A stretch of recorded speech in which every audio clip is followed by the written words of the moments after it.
The ultimate Indian में आप सभी को अभिषेक सरकार का नमस्कार। तो एक न्यूज़ बहुत ही ज़्यादा चर्चा में अभी ट्रेंडिंग में है कि किंग चार्ल्स द थर्ड को इंग्लैंड का नया राजा घोषित कर दिया गया है। उनका राज तिलक हो गया है, यानी कोरोनेशन हो गया है।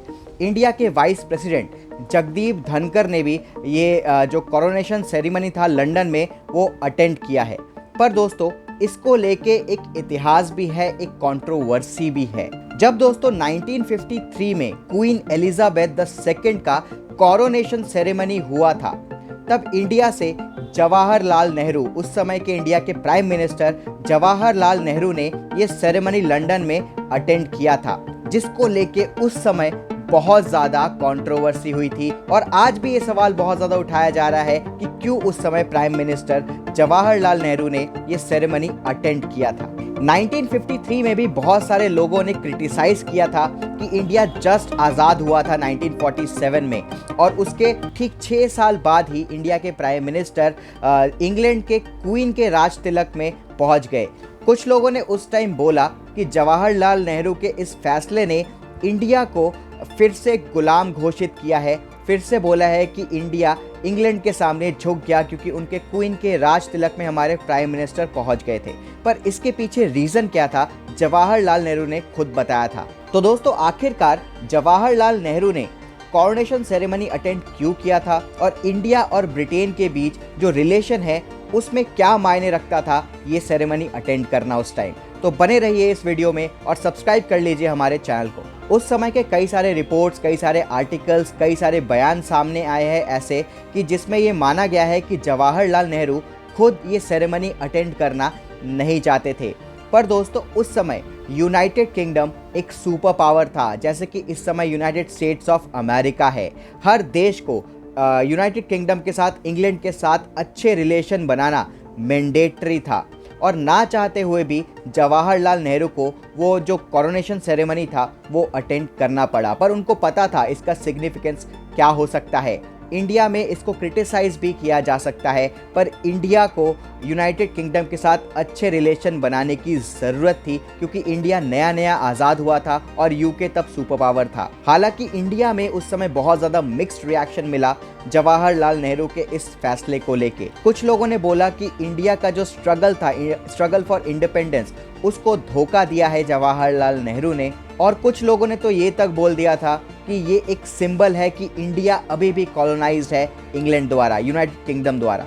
उस समय ऑल ओवर इंडिया में बहुत सारे प्रोटेस्ट भी हुए। जवाहरलाल नेहरू को ये बोला गया कि आप कोरोनेशन सेरेमनी का बॉयकॉट कीजिए और इंग्लैंड के साथ सारे इंडिया के टाइज जो है तोड़ दीजिए। इसके बावजूद जवाहरलाल नेहरू ने कोरोनेशन सेरेमनी में जाने का फैसला किया, क्योंकि उनका मानना ये था कि एक वर्ल्ड स्टेज में इंडिया की पहचान करानी बहुत ज़्यादा ज़रूरी है। अगर वो कोरोनेशन सेरेमनी में जाएंगे तो पूरा दुनिया देखेगा और पूरे दुनिया के साथ वो बातचीत कर पाएंगे, एक वर्ल्ड लेवल पे वो इंडिया को इस्टेब्लिश कर पाएंगे वहाँ पे। और जवाहरलाल नेहरू ने ठीक ऐसा ही किया।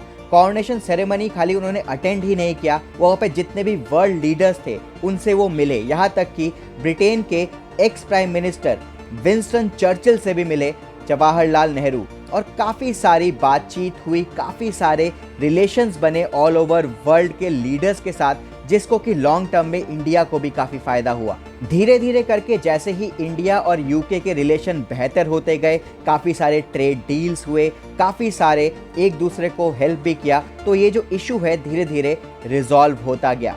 अभी भी कुछ लोग क्रिटिसाइज़ करते हैं, पर अब पूरी तरीके से ये जो इशू है रिजॉल्व हो गया है, क्योंकि उस समय इंडिया को थोड़ा बहुत फ़ायदा हुआ यूके के साथ अच्छे रिलेशन बना के।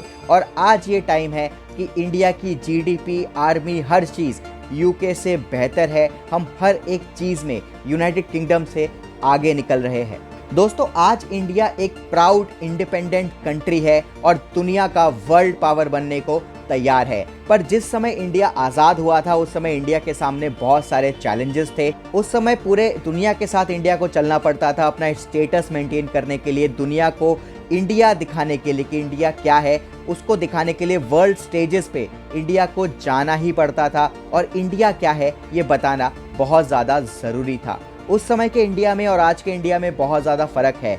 उस समय इंडिया नया नया आज़ाद हुआ था, इंडिया अपने आप को इस्टेब्लिश कर रहा था। अभी इंडिया दुनिया में स्टैब्लिश्ड है, इंडिया की ताकत को पूरी दुनिया मानती है, तो अभी हम डिप्लोमेटिक पॉलिसी अपने टर्म्स पे कर सकते हैं। पर उस समय ऐसा पॉसिबल नहीं था, क्योंकि उस समय हम अपने आप को स्टैब्लिश कर रहे थे, हम उस समय ग्रो करने की राह पे चल रहे थे। तो दोस्तों, मुझे ऐसा लगता है कि हर एक स्टेज में, आज़ादी के बाद से हर एक स्टेज में इंडिया के लीडर्स ने कुछ ऐसे फैसले किए जो लॉन्ग टर्म में इंडिया का भला कर सकते थे और किया भी। पर दोस्तों, कुछ क्रिटिसाइज बहुत सारे लोग कर सकते हैं और किया भी, सबका राइट है करने का।